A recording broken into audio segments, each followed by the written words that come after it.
Hi everybody, I'm Dr. Walsh. I'm your reader for tonight, and I'm really happy to be with you. Uh, my job is superintendent of the Bethel Park Schools, which means I'm responsible for all of the schools and the teachers and the students. My office, which we're sitting in right now, is up on Church Road near the high school, right above the YMCA, and I'm able to look out my window here and see right over there to the high school and the stadium and even a little bit of IMS. Can't really see the elementaries, but I do try to get out to visit those schools as often as I can. I'm hoping that you're having a really good school year. I understand it's been a challenging year for students, both having masks on again, and in your case, your teacher being out. Hoping right now that she's doing really well and will be back with you in your class very soon. I picked a story tonight that is really important to me and to my family. We've been reading this story for a lot of years as my kids grew up. I have 4 children, and they're all now well off out of childhood. My oldest is a teacher in another school district, and I have a son in college. I have a son who's in high school and a daughter who's a freshman in high school. And we would read this story quite a lot. I also love the story because it has a really simple and meaningful message. You know, when I was out visiting the elementary schools earlier this year and walking through classes and listening to teachers, I noticed they use the term friends a lot. They'll say, okay friends, let's get our math books together, or okay friends, let's line up for lunch. And that to me is a really cool way to kind of talk about our relationships in schools, that we're all in that together and we're all friends. And I think that's sort of the story of the book that I picked. This one's entitled The Crayon Box That Talked. It's by Shane DeRolf, and the pictures, the illustrations, were by Michael Letzig. So let's figure out what happens with the crayon box that talked.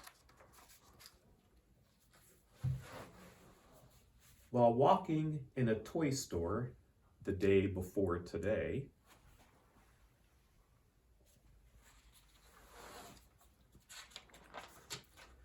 I overheard a crayon box with many things to say. I don't like red, said Yellow. And Green said, nor do I. And no one here likes orange, but no one knows just why. We are a box of crayons that doesn't get along, said Blue to all the others. Something here is wrong.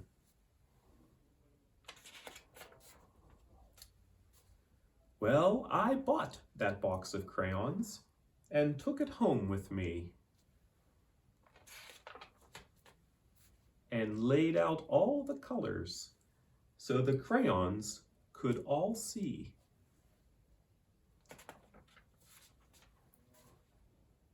They watched me as I colored with red and blue and green and black and white and orange and every color in between.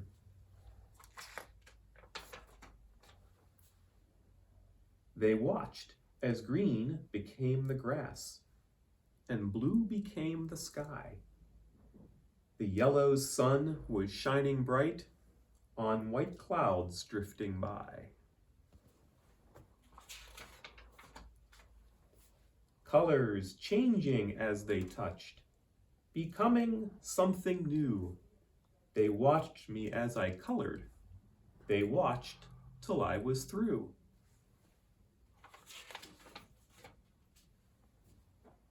And when I'd finally finished, I began to walk away.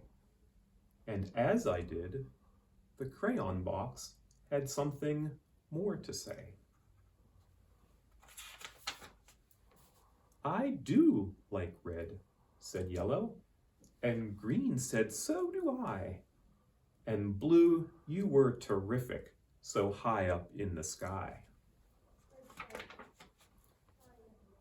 We are a box of crayons, each one of us unique. But when we get together, the picture is complete.